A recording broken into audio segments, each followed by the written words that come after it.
palpable en las curvas de nivel nos dicen algo sobre cómo es la gráfica de la función, ¿sí?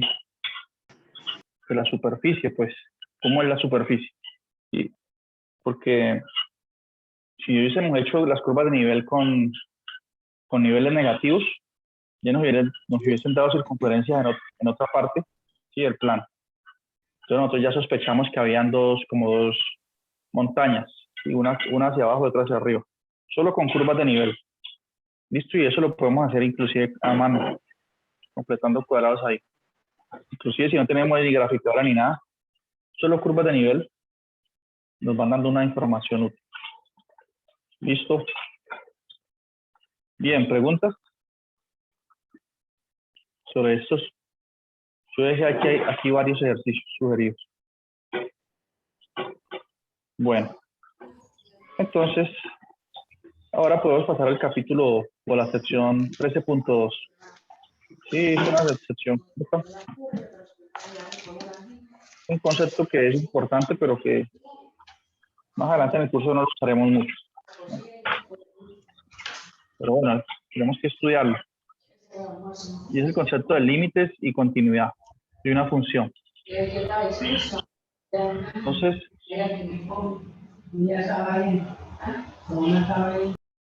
límites y continuidad. Entonces pensemos, antes de hablar de superficies, pensemos en curvas. Como el curso anterior que ustedes estudiaron de cálculo diferencial. ¿Sí? Una curva, ¿cuándo es continua? Cuando uno puede ir caminando sobre ella y no se cae, no encuentra huecos. Y usted va por aquí caminando tranquilo, no pasa nada, no se cae. Esto es continuo. Bien, ya cuando ocurre fenómenos como el siguiente, que viene la curva hasta por aquí, y aquí está definida así, ¿cierto? Entonces esto sí es una función discontinua. Su gráfica muestra la discontinuidad. Hay unos saltos aquí y aquí, discontinuo. Bien.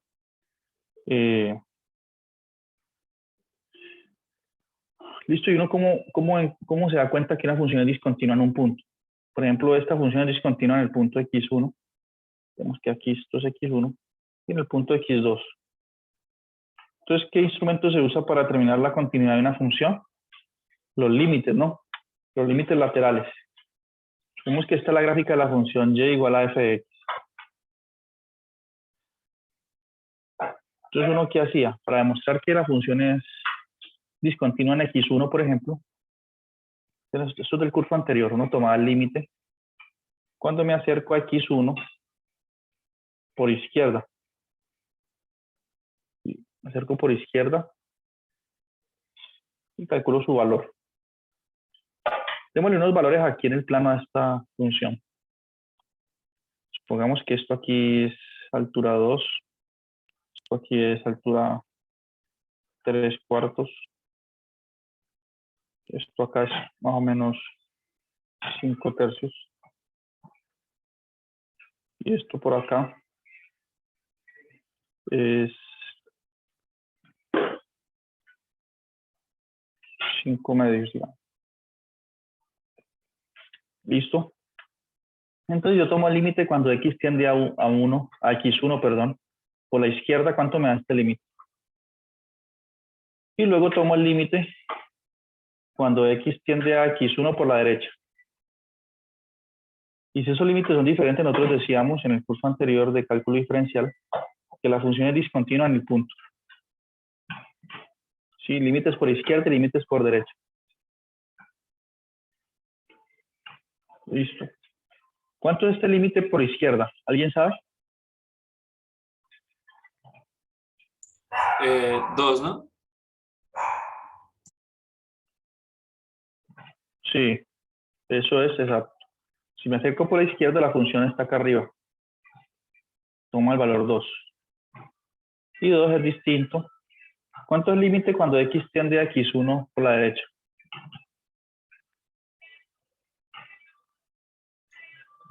Tres cuartos, ¿no? 3/4, ¿cierto? Entonces los límites son diferentes. Entonces ahí puedo decir, sí, hay una discontinuidad de la función. Hay un salto de 2 a 3/4. 3/4 a 2. Bien. Entonces por eso ese concepto de límite y continuidad van ligados. ¿Sí? Nosotros nos vamos a preguntar cuándo una función es continua, entonces vamos a tener que hallar un límite. ¿Listo? Tenemos eso por el momento. Ahora, eso lo queremos generalizar a superficies. ¿Sí? Entonces, yo quiero saber si mi superficie tiene problemas de agujeros o puntos en los que se fuga la superficie, se crece indefinidamente. ¿Sí? Como por ejemplo este dibujito que está aquí en el libro, miren. Miren esta superficie.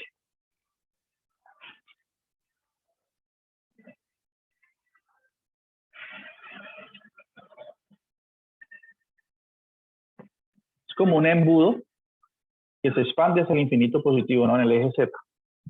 Sí, se expande y se expande y se expande. Sí. Entonces, miren la forma funcional de esa superficie. O sea, es la gráfica de esta función. 1 sobre x a la 2 más y a la 2. ¿Listo? Y claramente, pues esta función, este límite lo están tomando cuando x y tiende a 0. Enseguida hablamos sobre esa notación. Entonces, cuando nos acercamos al punto 0, 0, al origen del sistema de coordenadas, la superficie como que explota, se va hacia el infinito. Mira. Esto aquí abierto quiere decir que ya sigue, se va cerrando, pero se cierra a un ritmo muy despacio. ¿Sí? Nunca termina de cerrarse. Como cuando uno tiene una asíntota, ¿no? ¿Recuerdan el concepto de asíntota horizontal, vertical? Y una función tiene una asíntota, entonces se aproxima a la asíntota, pero nunca la toca. Es como una utopía, pues. Nunca uno llega a cumplir. La utopía nunca se cumple porque entonces no sería utopía. ¿Cierto? Por ejemplo, así. Si miramos de lado esa superficie que está en el libro, es un embudo infinito. Y estos bordes tienen asíntota en el eje Z. Pero nunca tocan. Se va cerrando, sí, pero nunca toca. Entonces, todos estos comportamientos nos gustaría analizarlos y eso lo hacemos por medio de un límite. Bien, y yo digo, bueno, esta función en concreto, yo digo, bueno, esta función tiene como dominio todos los números, todos los puntos del plano, excepto ¿quién? Excepto el 0, 0. Ahí no la puedo evaluar, porque se indetermina. Como no la puedo evaluar en 0, 0, por lo menos puedo preguntarme cómo se comporta la función en ese punto, cerca de ese punto. ¿Sí? Aquí el libro dice que el límite no existe porque él asume que si el límite no da un número real, por definición no existe. Pero en realidad el límite existe y da infinito, pues más infinito daría. Pero el libro dice, no, no existe. Nosotros podemos ser más exactos y decir, da infinito. Bien. Entonces eso es lo que queremos analizar con los límites y la continuidad. Es una sección corta, simplemente analizar esos detalles y ya. Luego pasamos a un tema más interesante que son las derivadas parciales. Bien. ¿Preguntas hasta aquí? Más o menos de la idea de continuidad, de límite, qué captura el límite, etcétera. Bueno. Entonces,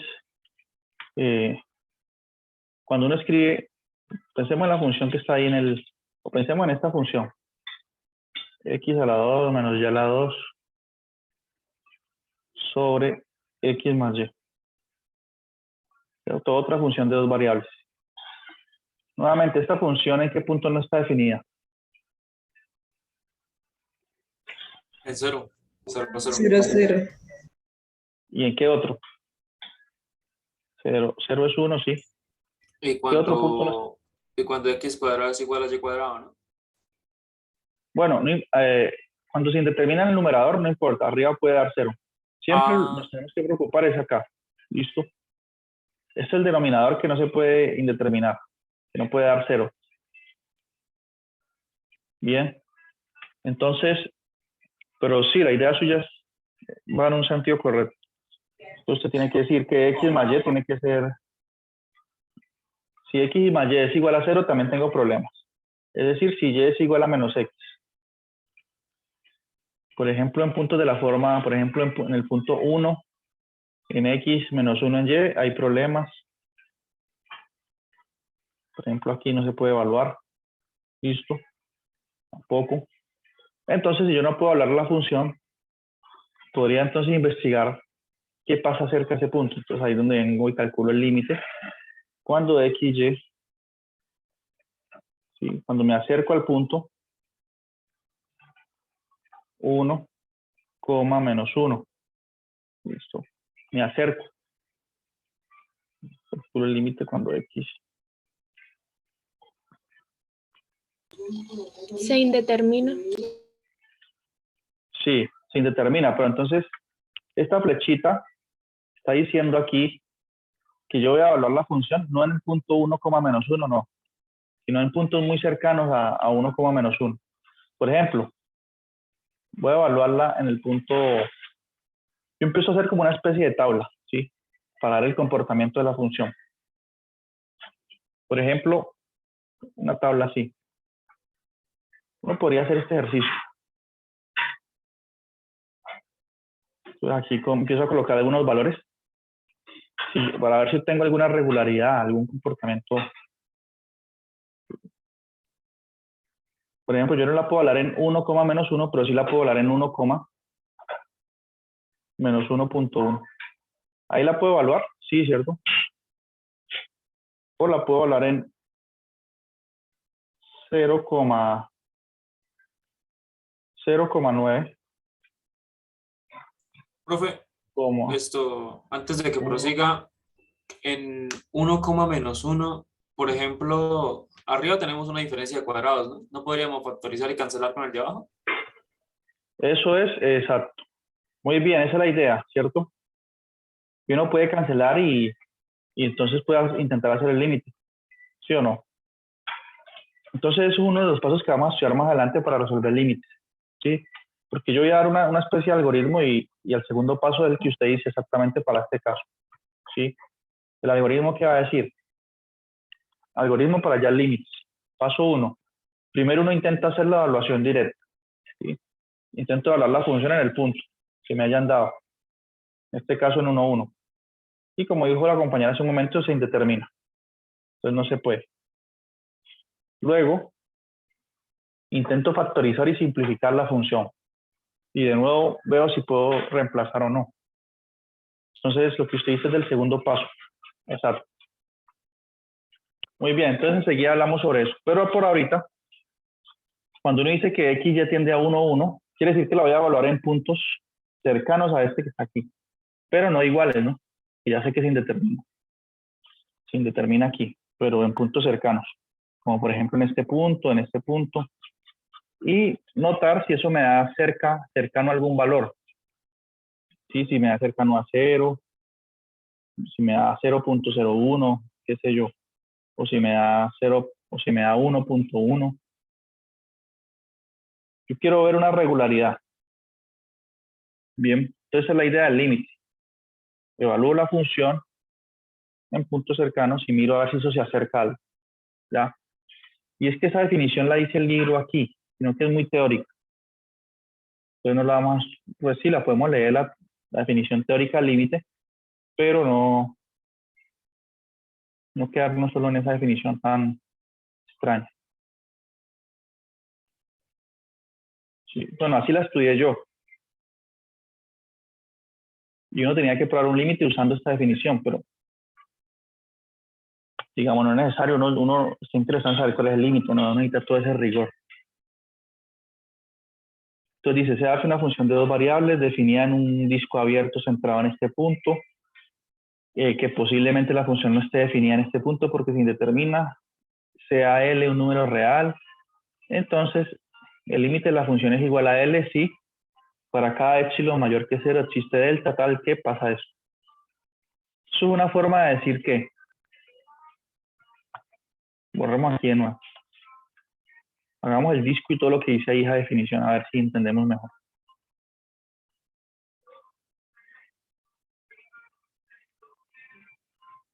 Aquí está el eje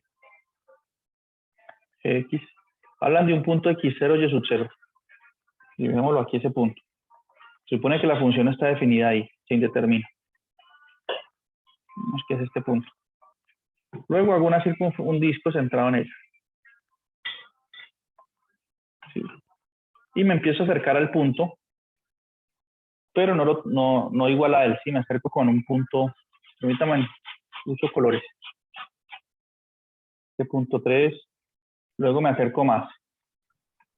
Tomamos valores cercanos, pero nunca, pues, que Nunca escogemos el igual. valor como tal, para que no Punto indetermine. 1. Exacto. Punto 1, punto 3, punto 2, punto 1. Y así me puedo seguir acercando cada vez más. ¿Sí? Entonces yo quiero saber si cuando me acerco así evalúo la función en el punto 1, esto se acerca a algo, a un límite que vamos a llamar L, a un número real. Entonces voy a dibujar aquí la recta real. Nosotros sabemos que una función de dos variables, cuando la evalúo en un punto, me arroja un número real, ¿no? Los números los puedo ubicar aquí en la recta. Digamos que aquí está la L. Entonces supongamos que yo la evalúo en el punto P1, perdón, evaluémosla primero en el más alejado, en el punto P3, y entonces me da un valor por aquí. Cerca a L, no tan cerca, pero sí más o menos. Luego, como me acerqué más al punto rojo, me acerco más a L, digamos por acá. Esto se evalúa en el punto P2. Y sucede entonces que si me acerco más al punto rojo acá, al X0 y Y0, la función más se acerca al L, a este número acá. Aquí, por ejemplo, me da F, lo evalúo en el punto P1. Me dio muy cerca a L porque es que el punto P1 está muy cerca del punto rojo. ¿Sí? Entonces, cuando ocurre este comportamiento, si yo me acerco acá, entonces me acerco acá al L, decimos que lo que dice el libro, la definición. Entonces decimos que el límite cuando X y Y tienden a X0 y Y0 de la función es igual a L. Sí, eso es lo que quiere decir esa definición. Ahora, ¿por qué usan estos epsilon y estos delta? Porque esto me está diciendo que si exactamente esa dinámica que mostré hace un momento. Si yo me acerco a un punto en el plano, me acerco a L en la red. Este comportamiento lo sintetizo con esta notación. Pero eso es muy teórico, ¿bien?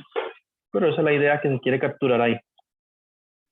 Ahora, ya entendido eso, nosotros, ¿cómo vamos a calcular los límites? ¿De qué forma vamos a proceder? Entonces, aquí es donde viene el algoritmo que les mencionaba antes. Sí, un algoritmo es una secuencia de pasos para cumplir con una tarea o un proceso.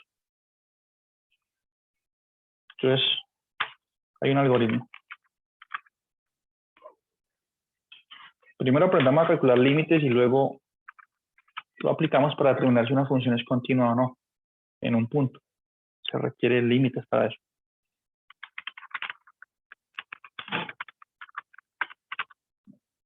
Listo, algoritmo. Es una secuencia de pasos que yo he, digamos, sintetizado del libro. Eso es lo que uno debe hacer. Entonces, paso 1. El primer paso es sencillo. Supongamos que ya tenemos la función y nos piden el límite. Cuando X ya tiene algún punto. Entonces, el primer paso es hacer evaluación directa de la función en el punto.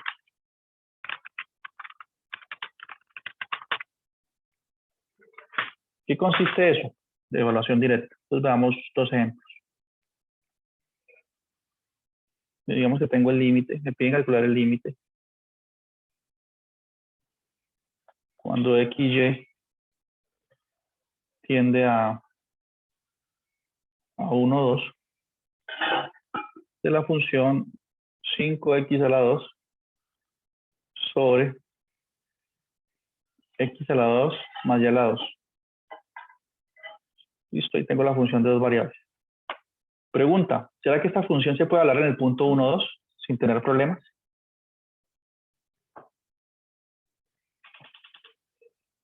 Pues veamos. X vale 1, Y vale 2. Entonces, donde está X coloco 1. Entonces me haría 5 por 1 a la 2 Sí, puede, bro. sobre 1 a la 2, exacto, más 2 a la 2. ¿Esta expresión tiene algún problema? No. ¿Se indeterminó? No. Entonces, ¿qué decimos? Que el límite es ese valor, de hecho. Que el límite es igual a eso. A esto se le denomina evaluación directa. Si no se indetermina y no hay ningún problema, sustituyo y ya. ¿Cuánto me da esto? Me daría 5 por 1 al cuadrado es 5, sobre 1 al cuadrado más 2 al cuadrado, 5 sobre 5 es 1. Entonces el límite dio 1 por evaluación directa. No hay que hacer nada. De hecho, si la función no tiene problemas en el punto, pues se evalúa y ya. Entonces ese es el caso fácil. Otro caso que puede ocurrir, que el límite aquí, cuando x ya tiende a un punto, por ejemplo, ese que estábamos estudiando hace un momento, 1, menos 1. ¿Qué función? De la función x a la 2 menos y a la 2 sobre x más y. Entonces yo hago mi primer paso del algoritmo de nuevo en este límite. Intento hacer evaluación directa. En este caso, ¿se puede o no se puede? No, profe, se indetermina. Se indetermina aquí porque 1 menos 1 es 0. Entonces, mi algoritmo no sirve más. Ya no, hacer evaluación directa no sirve en este caso. Se indetermina. Entonces debo construir un paso 2, ¿cierto? En mi algoritmo. Yo voy haciendo un test. Voy probando una técnica, luego otra. A ver qué. Si llego a calcular el límite o no. Entonces hagamos el paso 2. Como no sirve sustitución directa, el siguiente paso es lo que nos dijo el compañero hace un momento. ¿Qué fue el que nos dijo? Factorizar, simplificar y volver al paso 1. ¿Sí? Es decir, tenemos que manipular la función. A ver si podemos factorizar y simplificar algunos términos que me generan la indeterminación. Ese es el paso 2. Entonces analicemos, de hecho, este ejemplo que estaba haciendo. Miremos la función. Es x a la 2 menos y a la 2. ¿Qué puedo hacer sobre x más y? Este es el ejemplo acá.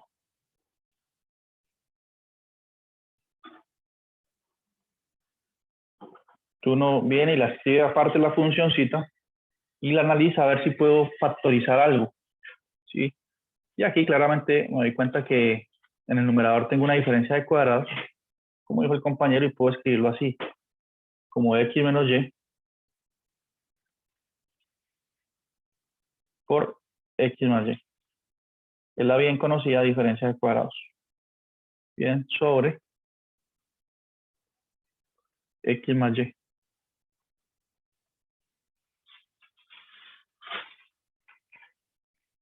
¿Listo? Factoricé. Diferencia de cuadrados. Luego, ¿qué dice el proceso? Dice simplificar. Bueno, esa es la idea. Entonces, este factor se cancela con esto. Entonces, resulta que la función que estamos calculando en realidad es igual. Después de hacer esa cancelación, este límite se puede ver como el límite cuando x y tiende a 1 menos 1 de esa función que me quedó ahí simplificada. ¿Qué es cuál? Es x menos y. X menos Y. Estoy dando el límite de esta función. Y listo, ya factoricé, ya simplifiqué. ¿Qué sigue? Volver al paso 1, es decir, intentar hacer sustitución directa. Eso es lo que dice el algoritmo. ¿Y aquí se puede hacer sustitución directa? Sí, ni siquiera tengo una fracción. Ya no debo preocuparme de indeterminaciones. Simplemente evalúo. Entonces me haría 1 en x menos 1 igual a 2. ¿Listo? O sea que ese límite da 2 y tuve que factorizar, simplificar y luego hacer sustitución directa. Bien, ¿se entiende el algoritmo? Sí, señor. Muy bien. Si nosotros hubiésemos Profe, qué pena, lo que pasa es que el internet se entrecortó y toda la cuestión y pues no lo entendí. ¿En qué parte? ¿En todo? Sí, en el segundo paso. Ah, ya. Entonces hagamos un zoom aquí esto. Entonces estamos hallando el límite de esta función x a la 2 menos y a la 2 sobre x más y. Y este límite se está calculando cuando x y tiende al punto 1 menos 1. 1, menos 1. ¿Listo? Ahora, yo ya he dicho es para Karen, ¿cierto? Yo he dado un algoritmo para calcular límite. El primer paso es hacer evaluación directa. Si se puede. Y usted se da cuenta, Karen, que aquí no puede hacer evaluación directa. ¿Listo? Porque me haría indeterminado el denominador. Me haría 0 aquí. Entonces el segundo paso es factorizar. Entonces eso fue lo que hicimos. Aquí esto es una diferencia de cuadrados. Entonces yo dije que esto era igual. Bueno, voy a escribir de nuevo el límite. Cuando uno tiene límites, tiene que escribir el símbolo límite cada vez que haga un paso. Escribo aquí el símbolo límite. Cuando x y tiende a menos 1, 1. ¿De qué? Entonces, esa diferencia de cuadrados lo puedo factorizar así. X menos y por x más y sobre x más y. ¿Listo? ¿Y qué fue lo que hicimos después? Factorizamos para simplificar. Entonces, el x más y aquí se cancela con esto. ¿Y qué sobrevive entonces? Queda simplemente x menos y. O sea, estamos calculando el límite de esta funcioncita de dos variables. Bien, cuando x ya tiende a 0. Y aquí ya puedo hacer sustitución directa porque no se indetermina nada. Entonces ese límite va a dar 1 menos 1. ¿Por qué? Porque x vale 1 y aquí y vale menos 1. Mire, recuerde, x se acerca a 1, y se acerca a menos 1. Y eso da 2, el límite da 2. ¿Listo? ¿Preguntas ahí? ¿Sí quedó claro? Sí, profe, gracias. Bueno, ¿quién más tiene dudas? Bueno, ahorita habrán casos en los que ni siquiera factorizar sirve, ¿no? Entonces hay que, en nuestro algoritmo, construir un paso 3, algo así. Y les voy a decir un caso donde construir límites, perdón, donde factorizar no sirve. Y el siguiente. Coloquémosle más problemas a eso. Por ejemplo, imagínense que ustedes tienen la función f de x, y igual a coseno de x al cuadrado más y al cuadrado sobre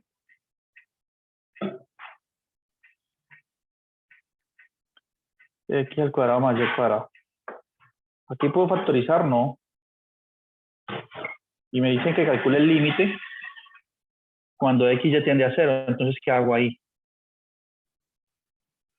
¿Cierto? Cuando x y tiende a 0, 0.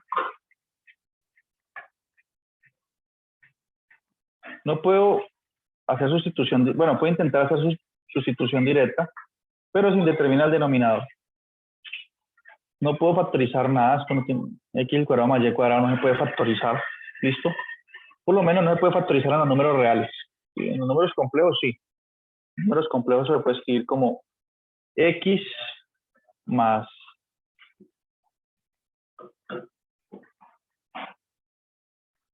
y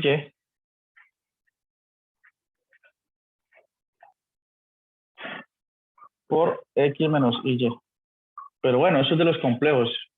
Cuando ustedes estudien otro curso de matemáticas especiales, ahí estudiarán cómo factorizar eso así. Entonces no se puede factorizar en los reales. Entonces, ¿qué hace uno? Dirán, ¿no? ¿Cuál es el siguiente paso? Entonces vamos a ver. El siguiente paso será cambiar de usar coordenadas polares. Entonces, paso 3.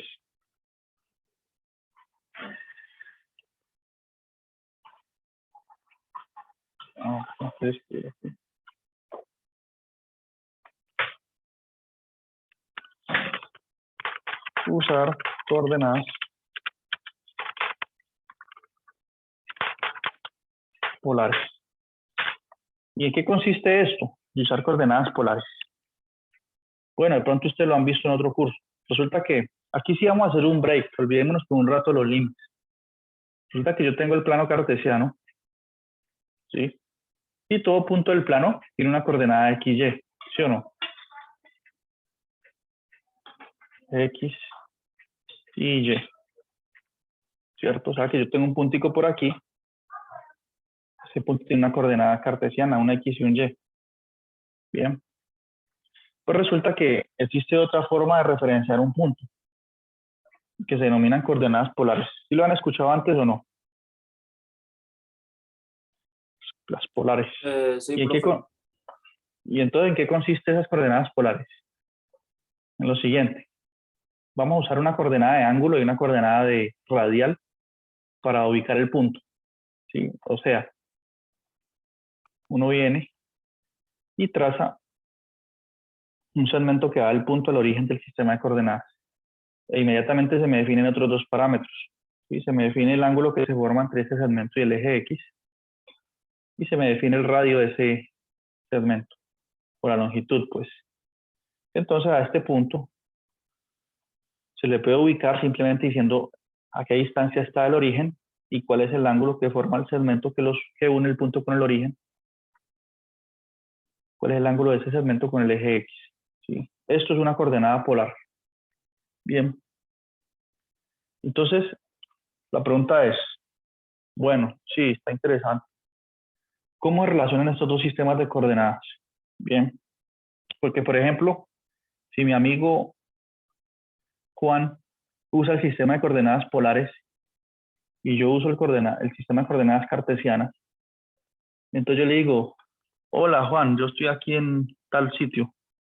Mis coordenadas son, mi ubicación es 30 grados, perdón, es radio igual 1 y ángulo igual a 30 grados. Entonces, ¿qué hago yo cuando recibo esta información? Ni idea, porque es que yo uso coordenadas cartesianas, ¿sí? Yo no sé cómo 30 grados, no voy a entender dónde es que está ubicado nuestro compañero. ¿Sí o no? Entonces, necesito establecer una relación entre los dos sistemas para pasar de uno a otro. ¿Correcto? Entonces, veamos cómo es esa relación. Y es muy sencillo obtenerla.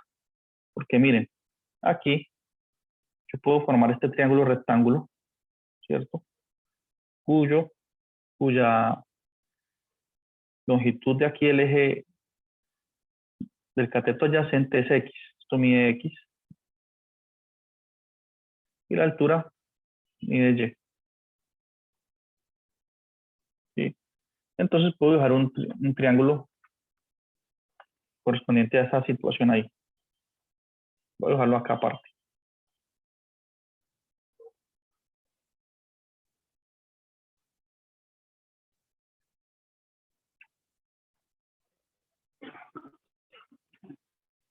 Sí.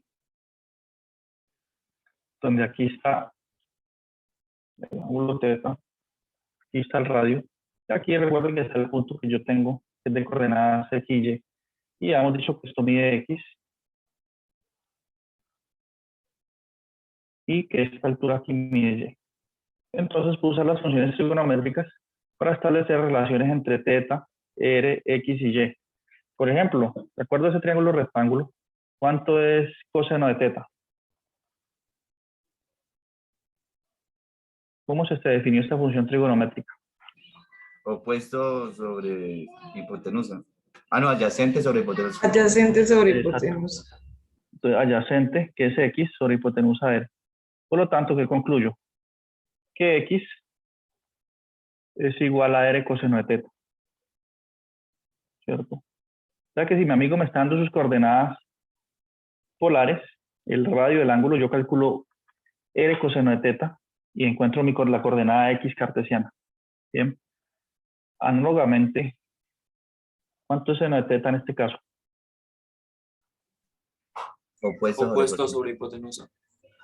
Opuesto sobre hipotenusa, es decir, Y sobre R. Por lo tanto, R es igual a, perdón, Y. Sí, porque este R está dividiendo, vas a multiplicar al seno de teta. Y espejo Y. Entonces concluyo que Y es igual a R seno de teta. Listo, entonces establezco una relación entre estos dos sistemas. Ah, no, escribí mal.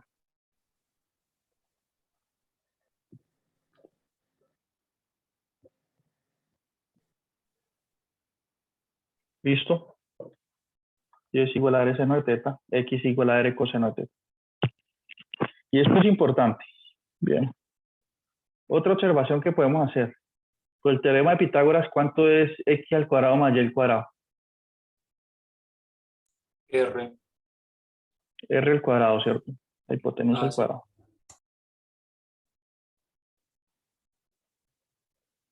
¿Esto qué me está diciendo? Que si yo conozco las coordenadas cartesianas, mi amigo puede calcular el radio, la coordenada radial polar de él. ¿Y cuánto es tangente de teta en ese triángulo? Y sobre X. Es Y sobre X. Exacto. Por lo tanto, la función tangente tiene inversa. Entonces, si yo tengo las coordenadas cartesianas, mi amigo puede calcular el ángulo simplemente calculando tangente a la menos 1 de Y sobre X. ¿Listo? Ahora, ¿cuáles son las expresiones más útiles aquí? Por ejemplo, estas dos son muy útiles y esta relación. Bien, entonces, ¿qué es lo que va a pasar? Cuando obtenemos límites, generalmente uno usa polares cuando tenemos límites que se calculan cuando X y Y tienden a cero, ¿no? Principalmente en esos casos. Entonces, ¿qué pasa? Si yo tengo que X y Y tiende a cero, al punto 0, 0, eso en polar es equivalente a decir que si X y Y tienden a cero aquí, ¿hacia dónde tiende la coordenada radial polar? ¿Hacia dónde tiende R? A cero también. Entonces esto es equivalente a decir que R tiende a cero en polares. ¿Sí? Entonces, ¿qué va a pasar? Que un límite en dos variables se transforma en límite de una sola variable. Y eso ayuda mucho porque entonces podemos usar técnicas para calcular límites en una variable. Por ejemplo, podríamos usar regla de L'Hopital. ¿Listo? Y vamos a ver, pues, cómo usar todo esto para calcular el límite que puse hace un momento, que era la función coseno al cuadrado ahí. ¿Listo? Entonces, como nos va a acordar la llamada, enseguida les envío otro link para hacer ese ejemplo y ya terminar. Bien. ¿Preguntas?